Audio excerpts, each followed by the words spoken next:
Okay, topic natin yung kagaya ng tinatanong ni sir sa comment. Paano tayo nag-maintain ng Dominar natin? Okay. Okay, sa maintenance, iba-iba yan. Ako, paano ako mag-maintain based dun sa mga na-experience ko dati. Unang-una, syempre, yung langis natin, yung normal na PMS, kailangan wag yan malagpasan. 5K siya every 5K, pero tayo 3K lang, para meron tayong 2K kung sakaling tumapat na busy tayo or wala pang sahod, meron tayong leeway na 2K. Pero masyado malayo yung leeway na yun. Pwede nyo gawing 4K lang every 4K, para kung ma-miss kayo na 1K, pasok pa rin sa 5K. Yung ngayon lang, kasi 45K itong nag full PMS tayo, so dapat 48 mag-change oil na tayo, di ba? Iusap ko siya hanggang 50, kasi sabi ni Pres sa 50 magana na yung may ngayon ang ibang gagawin na, kagaya na sa FI cleaning yata yun, basta hindi ko alam eh. So gagawin natin, isasabayan natin yan, kasi kung 48 magpapaano na tayo, change oil, tapos 45 papagawa tayo ulit, ay 48 tapos 50 papagawa tayo ulit. So sabay na natin, gawin natin 50, 5K. Ngayon lang naman tayo ng 5K, kasi tsaka pasok pa rin naman yung 5K. Yun yung standard na sinusunod sa pag-change oil, PMS. Okay, yun, sundin lang natin yung tama nun, tamang ganun. Huwag lang tayo lalagpas ang 5K.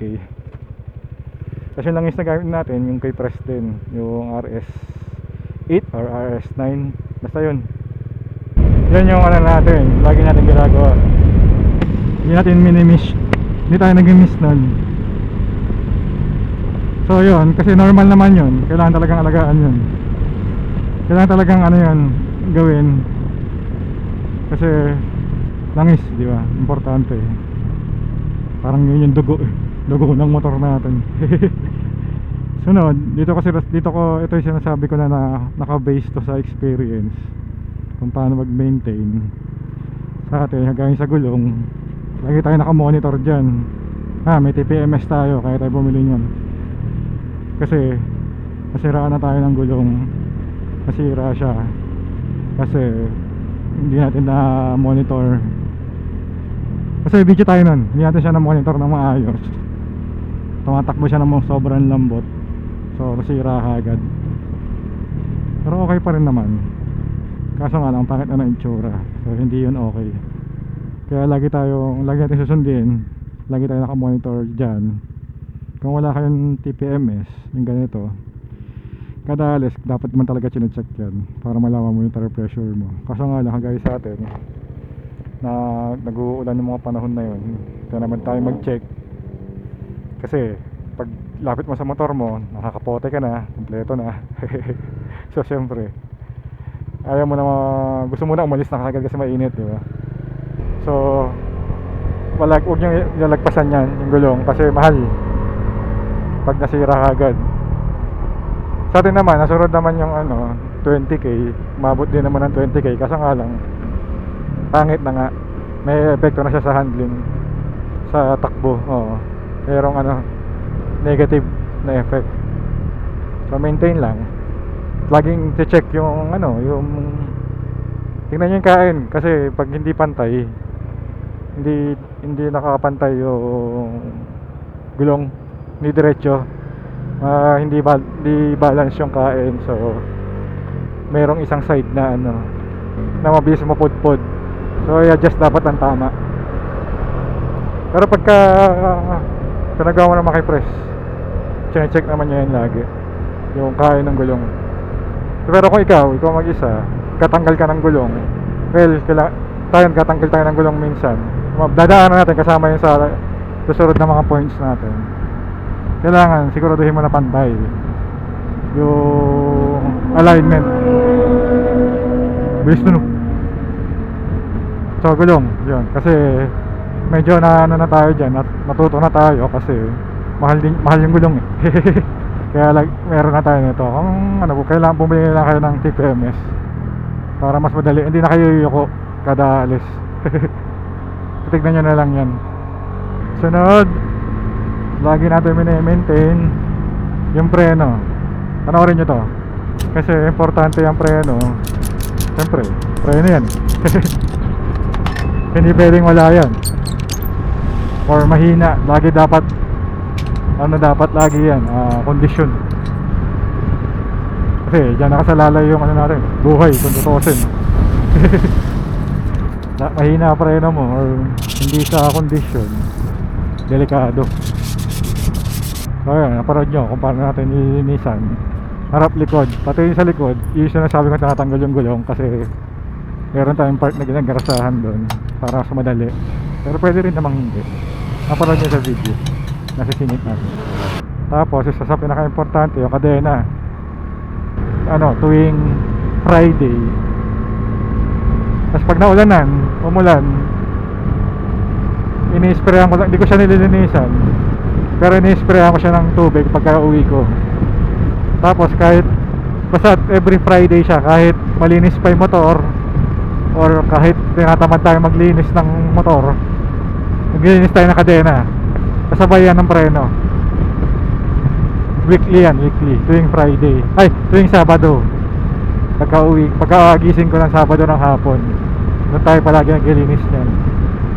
Siyempre, pag nilinisan yung kadena, nilulub din. Nakakargahan din natin yan ng Kobe. Tapos, ito, pakita ko rin sa inyo. Since preno, importante, diba? Ito, madalas natin itong ngayong chine-check itong brake fluid natin kasi last time nagpalit tayo ng brake fluid, nag-bleed tayo. So after a week binuksan ko kasi nga tinry ko buksan yung reservoir kasi tinutulak ko yung piston baka mas madali, pero hindi naman. May napanood ko sa YouTube, binubuksan niya yung reservoir pagka binabalik niya yung piston ng preno, nilulubog niya ulit, binubuksan niya yan. Kaya hindi naman nakakatulong pala. Matigas pa rin pindutin. So yun, na-discover ko pagkabukas ko after a week natin mag-bleed, malabo na kagad siya. Sabi ko, bakit ganun? Hindi ko pa siya napacheck kay press. Hindi ko alam kung normal yun, pero hindi dapat kasi isang motor natin kahit matagal na, clear pa din, matagal siyang lumabo. Ito yung 1 linggo pa lang. So tingin ko baka marumi yung mga tube. Kaya bumili ako. Mamaya natin, i-bleed natin mamayang hapon siguro. Sisingin ko na lang yung video rin dyan. Isa to sa mga hindi naman mini-maintain, pero sa ngayon isa to sa mga mini-monitor natin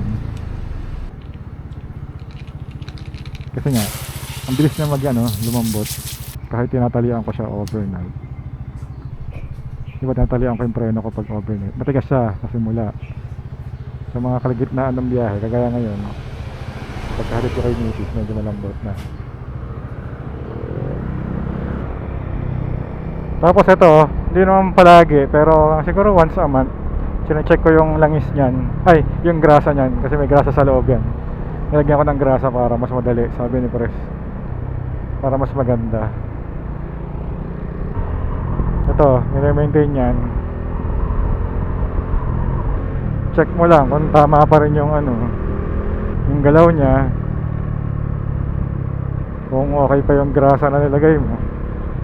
Levers, yung mga kinakabitan ng levers, lagyan mo na rin ng grasa para lagi madulas.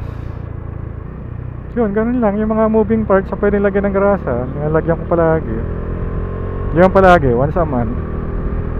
Mas madalas pa rin yung paglinis ng kadena tsaka ng preno. Yung preno natin sa unahan ngayon, may konting tunog, di ko alam kung bakit. Baka sa brake pads, silinisan ko naman ng maayos, pero may langit-ngit pa rin siya. Parang yung mga lumang bike na drum brake na nilalagyan ng soft drinks, parang ganon, pero mahina lang. Pero nakakailang minsan pag slow speed, pag malapit na ako sa humps. Pag ganito di mo naman maririnig pero pag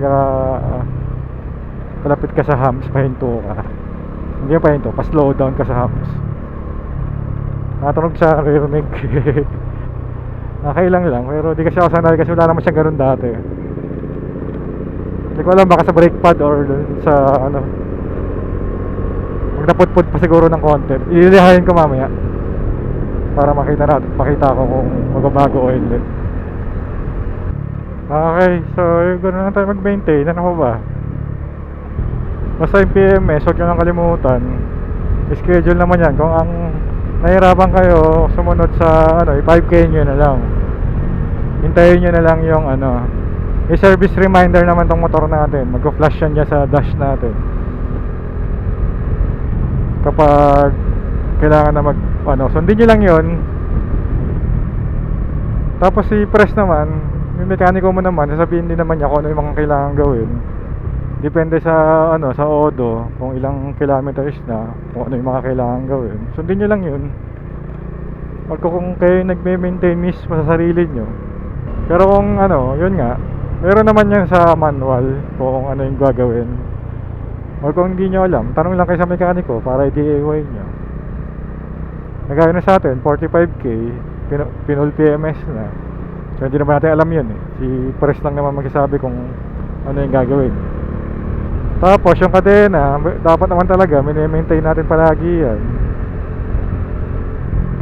Tamad lang talaga minsan. Basta wag ka lang tamarin kasi lalo na sa kung daily mo siyang ginagamit, kailangan alagaan mo talaga para alagaan din niya tayo. Kasi pagka okay ang pag-aalaga natin, di ba? So bihira yung magiging problema.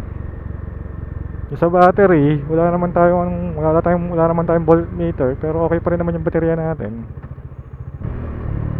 Nasa nilan tayo diyan natin nakakalimutan na nakasusi, na nakabukas yung ilaw, yung MDL. Kasi MDL natin, di ba natin lagi ginagamit yan. Pag sobrang dilim lang talaga. Kasi nakakahiya rin kasi sa ibang motorista kasi nga sobrang liwanag. So pero maganda siya pag madilim. So wala tayong mini-maintain sa baterya. Hindi rin tayo sa bagay si press, sine-check naman yung press yan. Sabi ko lang hindi siya masyado naaabuso pag sa atin kasi nga konti lang naman yung ilaw natin. So ayun lang yung paano ko mag-maintain. So sana may matutunan kayo, pero general knowledge naman yun. Pero sinare ko lang sa inyo kasi nagtanong si sir. Sinare ko lang din yung paano tayo mag-maintain kasi ang pag-maintain depende sa experience natin yan. Sa atin, ilang beses nasiraan tayo ng gulong, nasiraan tayo ng kadena, kaya lagi tayo nakatutok dyan. Okay, so hanggang dito na lang, dito na natin tapusin. Yung mga sa inyo, paano kayo mag-maintain, pa-share naman sa comments. Tsaka yung mga ibang makapanood, ano yung kulang sa sinabi natin, or naisip nyo pang dapat idagdag. Okay, thank you naman din hanggang sa muli. Bye bye.